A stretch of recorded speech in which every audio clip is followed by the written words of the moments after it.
So I'm John Yu. I'm a diabetologist by training, and I set up the bariatric surgery service about 15 years ago, partly because I was so impressed by how good it was at helping people with diabetes.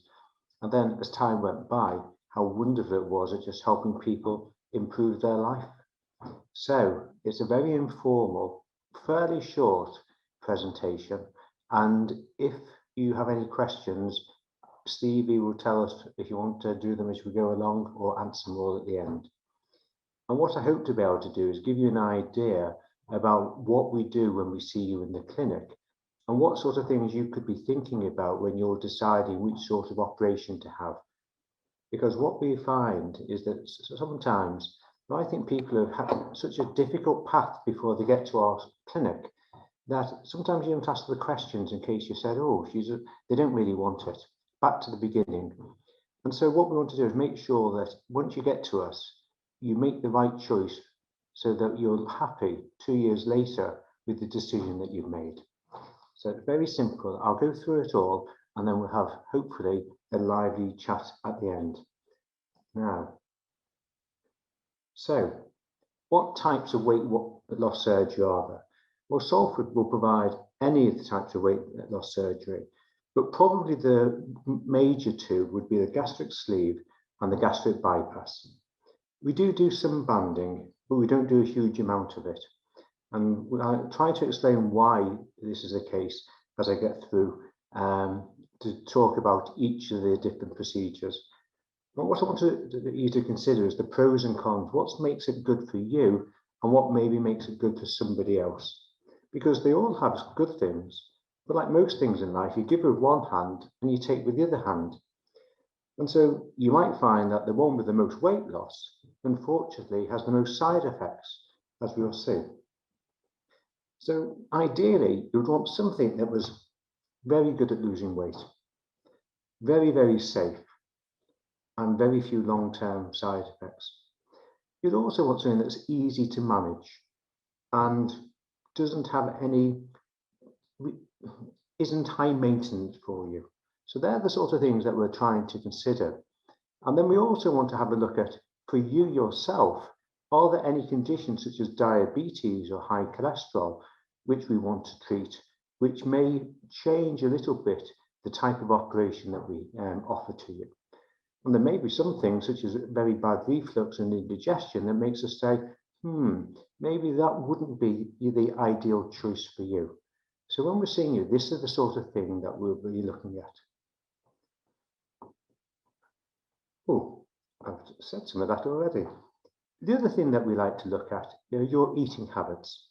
So if you are a snacker and you take little amounts regularly, that's quite easy to get through something like a gastric band, so it doesn't work so well. If you have huge meals 3 times a day, it doesn't even have to be huge, but if you just have 3 meals a day, then all of a sudden, if you can't manage to get that food down, that can be an option for you. Other people like fizzy drinks.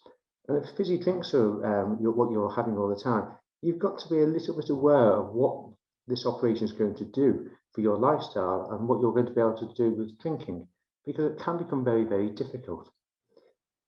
The other bit is we provide surgery for a very wide geographical area. So a lot of the Northwest and a lot of North Wales. And it's difficult sometimes for people to get from where you are to our clinic. And therefore, if you choose an operation that needs a lot of maintenance, such as a gastric band, which we need to sometimes inflate or deflate, that can be quite troublesome if you're having to travel 50 to 100 miles each time for a clinic, when the clinic appointment only takes maybe 10 minutes, but it takes the whole of your afternoon up. And unfortunately, there aren't an awful lot of centres with much experience about bariatric surgery, so you will probably have to come to Salford for most of your follow-up. The other bit is, some people really don't like taking tablets, particularly iron tablets, because iron tablets can make you constipated. And if you really don't like taking tablets, that can be difficult for us, because, as I said, you give with one hand and take with the other hand. And so if we do something like a gastric bypass, which bypasses some of your bowel so you can't absorb your nutrients very well, we would be wanting to give you nutrients back, so iron tablets, vitamin D tablets, calcium tablets. You can end up probably having about 5 or 6 tablets just to give you the nutrients back. And if you don't like taking tablets, that might not be best for you. So we might be saying, well, a bypass might have some benefits for the weight loss, but if you really can't take these, maybe we'll be looking at a sleeve, which doesn't cause as much malabsorption and therefore doesn't cause as much problem for needing to take tablets a lot. So we do relatively few gastric bands, which is probably different than the private sector, where gastric bands have in the past been more popular. Now, I'm not a fan of gastric bands at all. I think they're very difficult to live with. The first thing is, a gastric band, as you can see on the slide, stops the food getting into your stomach, but it doesn't have any change in the anatomy of your stomach. And that means that there's no change to the hormones that your tummy makes. So at the moment, most of us know that the stomach makes hormones that make you hungry, and a bit lower down in the bowels, there's other hormones which make you feel full. And if you can interfere with those, we can change how your body reacts to hunger or reduce your hunger. But with a gastric band, the only thing we do is make it more difficult for you to eat anything. And the problem is, we've got to judge how much fluid we put in that band, so enough food gets in, but not too much, and that can be very difficult. And the other bit is, the stomach and all the pipes are all very flexible. So if I use my mouse, I don't know if you can see I'm pointing to the band here. Okay. Yes. So if you have a band here and you overeat, what tends to happen is the gullet becomes bigger. And the food can stay, instead of resting in the stomach, it can rest in your gullet. And then it just drips through bit by bit. So you can get more food down than you want if you wish to. And people do wish to because they feel very hungry. The other bit is this port and the band are divils for moving. The number of people we see in Salford who have had a port that's not working very well, so you can't fill it up, or you can't empty it very well, or the band's got twisted, so it's not working the way that you want it to be. It's a real difficulty. And getting the band right, so just enough food gets in and not too much, is really quite labour intensive. And unfortunately, the provision for adjusting the band is very poor. And again, you have to travel a long way for it. The port also has some problems because if you keep adjusting things, squeezing things in, putting fluid in or taking fluid out, you can get infections. And each week we will get 1 or 2 people sent up to Salford with an infection in either the port or somewhere in the band. So it is quite difficult. There are some good things though about it. It's a very quick operation. It's a very safe operation, but it doesn't produce anywhere near as much weight loss as the other operations. And some people don't lose any weight at all. Probably 1 in 15 people, 2-3 years later, haven't lost any weight with the gastric band. And that's really disappointing. If you've waited all this time to get your surgery, you want to choose the one that's going to give you the best outcome for what you want. The other bit, I think, is really important, is the psychological adjustment.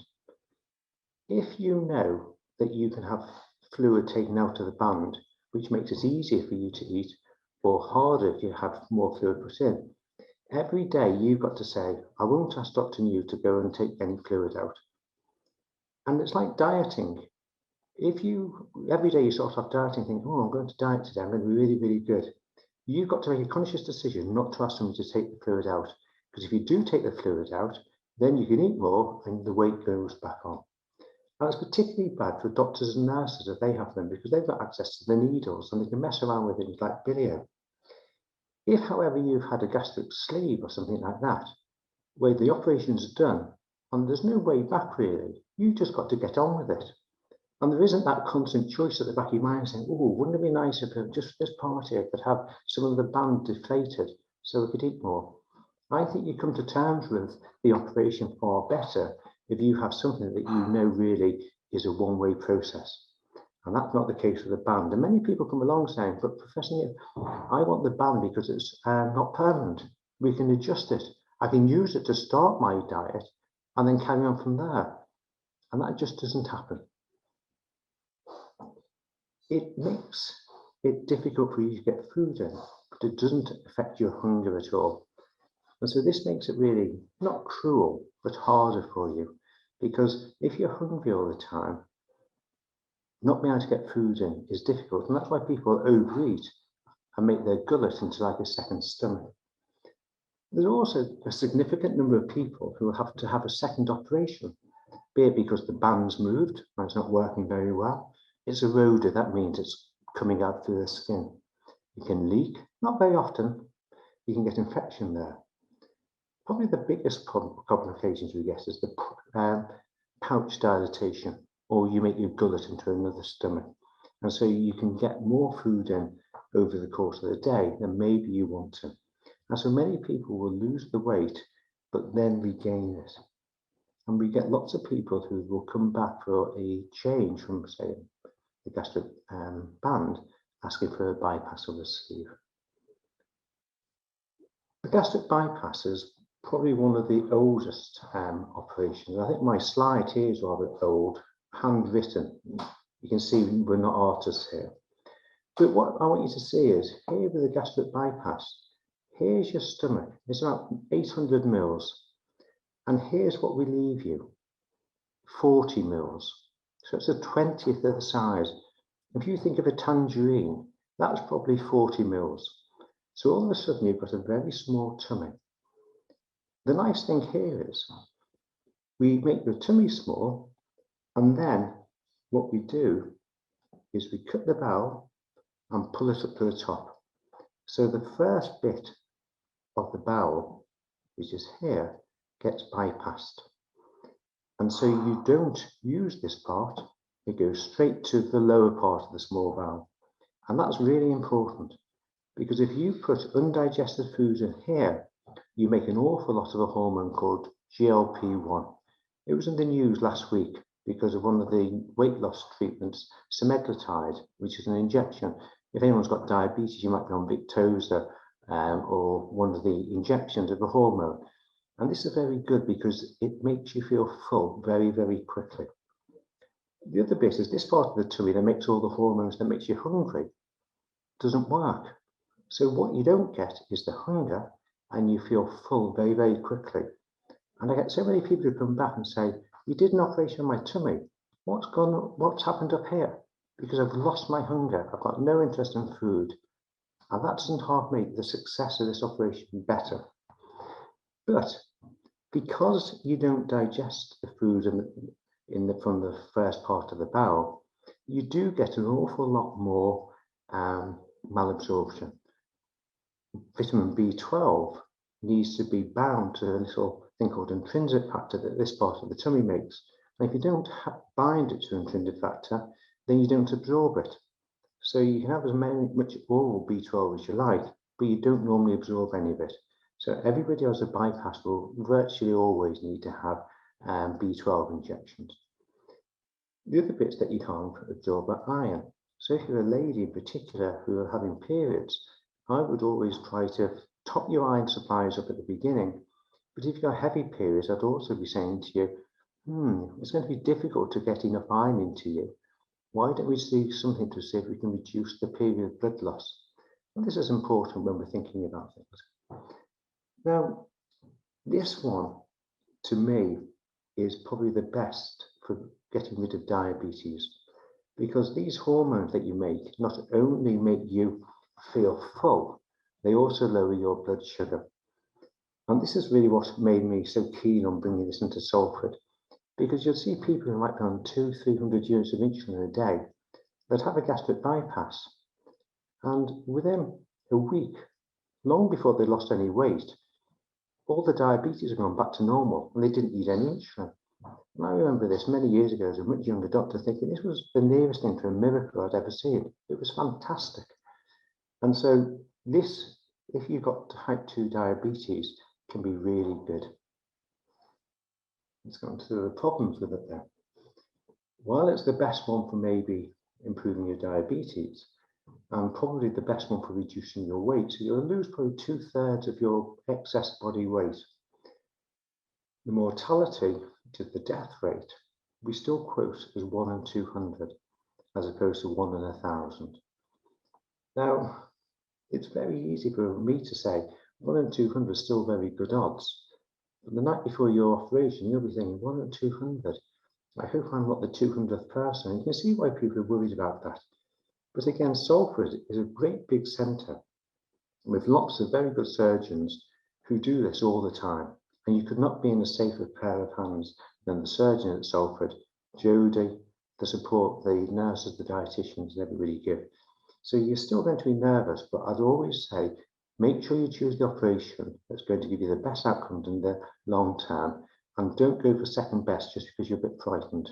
Put your trust in us. We are a very good centre. It reduces your hunger phenomenon, as I've said. It's very, very difficult for this to fail. Once all the cuts have healed, which is usually 2 or 3 weeks, it's very low maintenance, bar the B12 injection. You take a few extra vitamin tablets, but it's very, very successful. Very few people who gain any weight. It does unfortunately have the long-term need for B12 injections and yearly blood tests, because although it's obvious to yourselves and to me that if you're short of iron, you're going to become anemic, it's amazing how many people lose the weight and then say, oh, I don't need Jodie in the team anymore.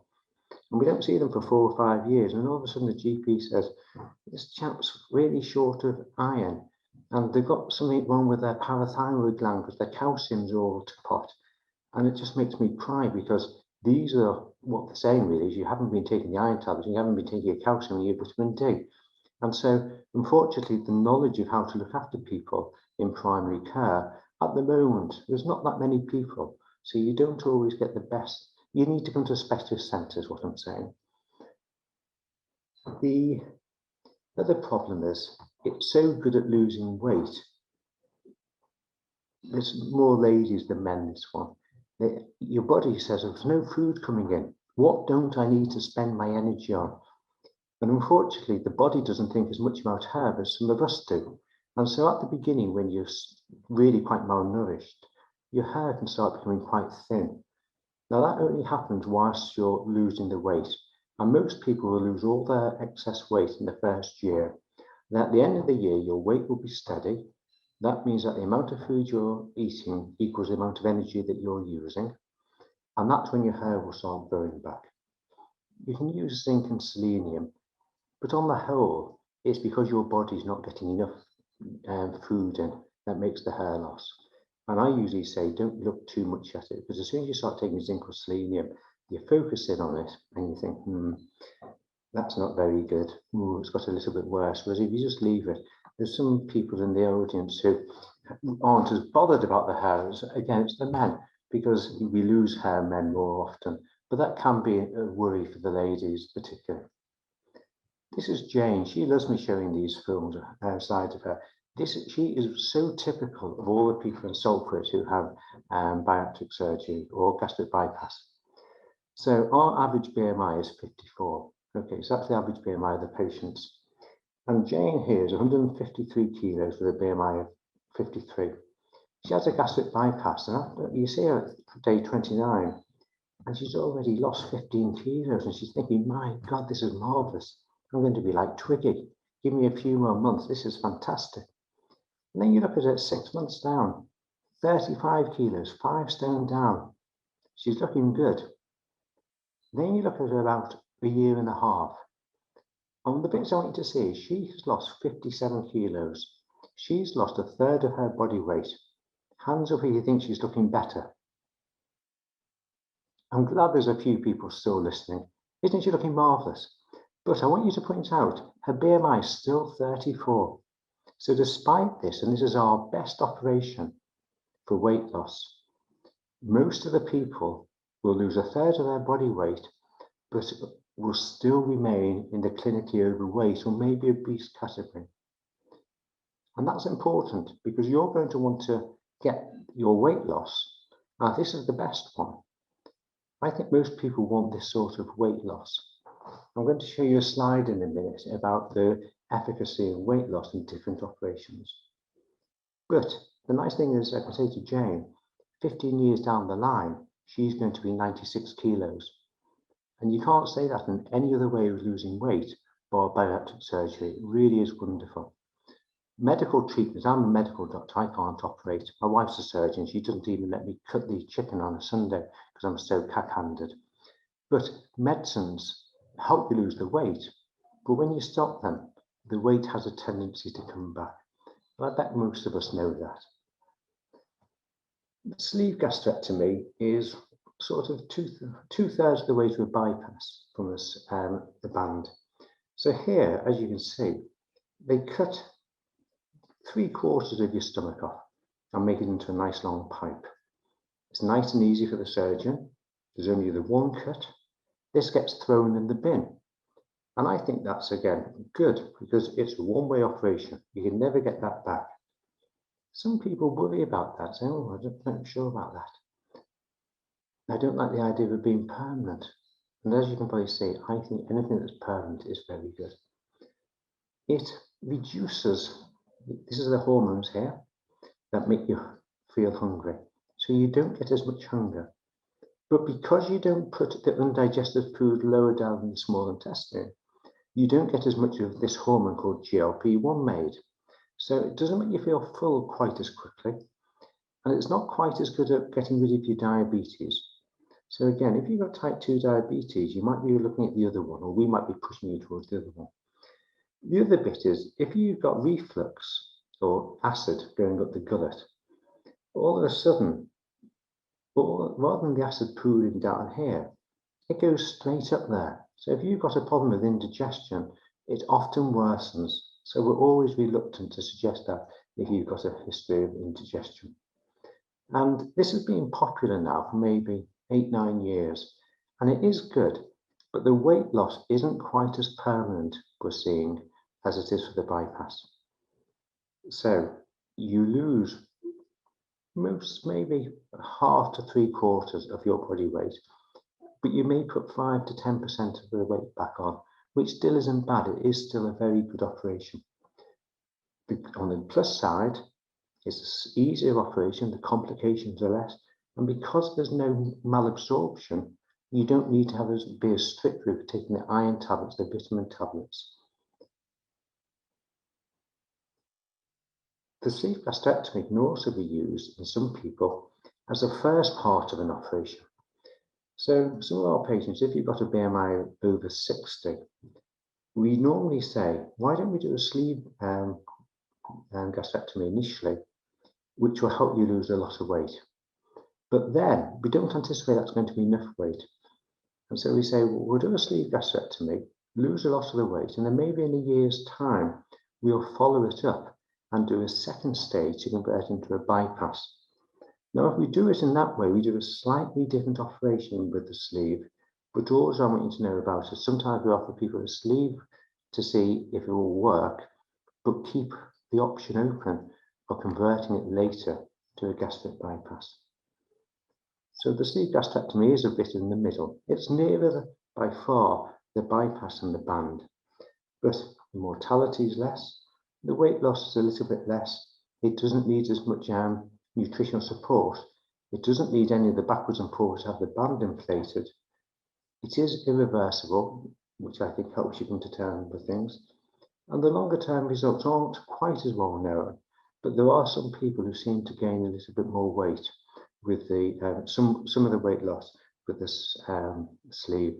And that's probably because if over the years you overeat, that little, if I go back to the page, this little bit can expand a bit. So all of a sudden you can get more food in, so you don't get as much of a restriction, which does sometimes make you put weight on. Now, we do some of these, but not very many. These are for people who are really quite overweight, usually a BMI of 70 or more. I only put them in really to say this is the full suite of operations that we can offer. And here we bypass a huge amount of the bowel, and these produce a huge amount of weight loss, but they have an awful lot of problems with nutritional support. So if we can get away with the gastric sleeve initially, maybe converting it to a bypass, we usually prefer that. We occasionally do these, but we always worry about this because the long-term side effects of people being malnourished are a little bit higher. And Salford is a funny place because we've got one of the bigger bariatric surgery units, but we've got one of the only two in the country of nutritional failure units. And unfortunately, some people who have these operations can run into problem not being able to absorb their food. So, although I mention them, we don't normally offer them. So, this is one of the slides. If any of you have seen me in clinic, you'll have noticed I usually show this to you because what's important is that you choose an operation that's going to make you happy with what you need in 2 years' time. If we don't do that, I don't think we've given you the service that you need. And some people come along wanting one operation, but wanting the weight loss from another. And so by showing them the SOS study, this is the Swedish obesity study. And I love this because it's looking at people for 20 years. So these people, the dietitians often tell me off, these people got a BMI around 50. And you can see how well the dietitians do. After 20 years, you've lost maybe 4 pounds. That's stunning progress, isn't it? But, or 1%. You have a gastric band. Look at what happens. You lose 20% of your body weight in 2 years. The problem is, by 10 years, you've regained a quarter of it. And by 20 years, you've regained, you're only down 14%, which isn't bad, but it's maybe not what you anticipate when you go for your operation. And so you might like the idea of it can be reversed, and there's nothing cut away. But you've got to say, would I be happy if I lost 14% of my body weight? And if the answer to that's no, then I would say go on to one of the other ones. Now, this was done 25 years ago now. So the sleeve was slightly different to the sleeve we do now. And maybe not quite as successful as the sleeve we use now. But you'll see, both the sleeve and the gastric bypass, you lose all of the weight that you're going to lose in the first year. At the end of that first year, if you haven't lost the weight, you're probably not going to lose it. Lots of people think they're going to kick-start it in that first year, but that's not what the statistics show. You lose the majority of your weight in the first year. And it's really important in that first year that you change your eating habits. So if you've got no hunger at all, I really try to get people to eat when they're hungry and stop when they're no longer hungry. Because if you keep going till you're full, the difference between full and overfull and being sick may only be a couple of spoonfuls, and that's frightening. So what we want to do is try to teach you in that first 6 to 12 months, when it's easy for you, eat when you're hungry, stop when you're not. And if you do that, it's so much easier. You have no sickness in the post-operative recovery, or very little sickness, and you lose more weight than other people. So if you look at the sleeve, you're losing 25% of your total weight. We look 20 years later and you're still 20% down. So all of a sudden I can say to people, okay, you're 100 kilos now. We can get you down to 75 kilos in a year, a quarter of your body weight, and we can say that the average person is still going to be 20 kilos lighter 20 years later. And I think that's really important, to be realistic and good information, the sort of weight loss you'll get. The bypass is even better. You're losing 1/3 of your total body weight, which is normally 2/3 to 3/4 of your excess body weight. And while you do put some weight on over the first 10 years, you're still 25% lighter at the end of 20 years.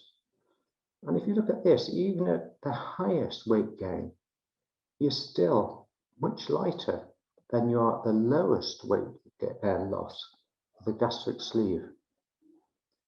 So again, when you're saying to people, you've got to be realistic and say, what is it you want to get with regard to weight? What is it you want to get with regard to comorbidities, things like diabetes and blood pressure changing? And then we try to give you some suggestions. As I said at the beginning, I love bariatric surgery because the diabetes is absolutely marvelous. Diabetes improves with any weight loss, but it improves even better if you have a gastric bypass because of these new hormones that you're making. It's also very good at lowering blood pressure. And doctors aren't used to things like blood pressure, high cholesterol going away. And so one of the things we always say to people is, we'll have you on blood pressure tablets before your operation, but if you start getting lightheaded, go to your doctor and say, I've lost all this weight. I bet I'm on too much blood pressure tablets now. I can come off them. And it's lovely that you can come off diabetes tablets, blood pressure tablets, cholesterol tablets, painkillers, because your knees aren't as sore. This is wonderful. So I might give you some more tablets in the way of iron and vitamins. I take away so many more from the blood pressure, cholesterol, etc. The bit I love about these clinics is the self-esteem. People can't be rude about ethnicity, gender, but overweight people still seem to be given a raw deal, I think. I struggle with my weight all the time. It yo-yos up and down. It drives me mad. I should be able to do better. But it's hard. I saw a lady just the other week who was saying it's so lovely now when the days when we were allowed to fly. She can go on the plane and not be worried about who she's going to be sitting next to, that she'll be overflowing from the chair. All these are really practical day-to-day considerations which make life so much better. And the joint pain, I was rather pleased and a bit embarrassed. Many years ago, I saw a man who was maybe 25 years younger than me, who initially walked in 30 yards and was so short of breath, he could hardly do anything. And then I saw him 2 years later. He had taken up running, doing an awful lot of running, and he was a bit smug. And he goes, I see you did the Manchester 10K, Professor New. I said, oh yes. He goes, I did as well, and I beat you. And I thought, that's not fair, is it? But he was a lot younger than me. But wasn't that marvellous? Here's a chap who was struggling to walk 25 yards, and there he is 2 years later, running the Manchester 10K faster than I can. I was very pleased for him, although I had to do more training for the next year. One of the things that people worry about is if you don't do bariatric surgery, there's an awful lot of doctors who know nothing about it and frankly talk through their bottom. And they say it's so dangerous. You know, the anaesthetist, there's a 50-50 chance you'll die on the table. Utter twaddle. This is a study of the SRS again, the mortality. And what they did, they looked at people's death rates compared to those who had surgery and those who didn't. Now, these people were only 47 when they had their operation, so fortunately, not many people died at the age of 47. But you can see by 10 years, there's a clear separation. You're far more likely to be alive if you've had the gastric bypass surgery. And that's one of the things I really want you to remember about, because you're going to be very frightened if you're the night before you have surgery.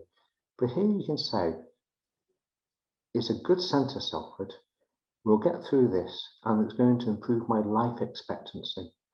It's going to improve your quality of life tons more. It's the quality of life that makes it so special. But I wanted to point out that the death rates 10 years down the line are lower if you have the operation than if you don't. And there's so many people who don't know what they're talking about, say it's a very dangerous operation. And if you go in and you're a bit overweight, the anaesthetists seem to put the fear of death in everybody. You know, like a gallbladder, oh, we can't do it, you can't do your knee, the chance of surviving from the anaesthetic. Here, we've got special anaesthetists, okay, so they're used to dealing with people who are overweight, but we get extremely good results. The medicine, I think I mentioned a lot of this, but the diabetes, the other bit that people really like is they can stop not only their tablets, but insulin injections. They feel so much better. They're not having to measure out how much food, how much insulin do I need to take. It's fantastic. Blood pressure comes down, cholesterol comes down. The one bit we sometimes see is slow release tablets. Depending on the operation you have, if you have a gastric bypass, you don't absorb the tablets very well. So if you're on slow release things, we usually switch over to the standard release ones. Otherwise, the tablets go right through you and they're out before they've had time to be absorbed. And sometimes if you've got something like a transplant, or where there's a real need to make sure that your tablets, be it epilepsy tablets or immunosuppressants, get into you, then sometimes we say, oh, okay, well, while the bypass may have these benefits, if anything goes wrong and you don't absorb your anti-epileptics and you have seizures, that's going to make your life worse. So let's take the compromise and go for the one that enables you to take your tablets in and maybe doesn't get quite as much weight loss, but is going to be better for you in total. The tablets and the supplements aren't really that bad. It often surprises me when you ask people what they take and they only say, oh, a couple of tablets. But then they're taking a whole load of supplements. So people don't always regard supplements as tablets. You get a B12 injection every 3 months, very, very easy.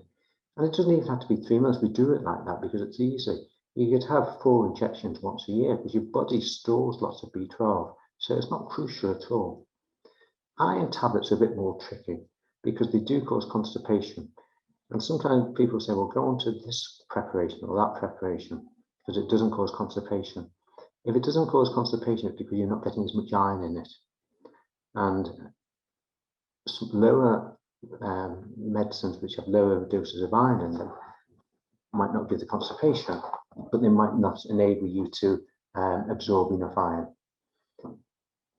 As I mentioned before, ladies with heavy periods, we usually try to do something for that because it makes it difficult to absorb the iron. If you can't do it, you come along for an iron injection. Again, like filling the car with petrol. I can give you an iron infusion, and that will keep you going for another year, even if you don't take another iron tablet. So we've got ways around most things.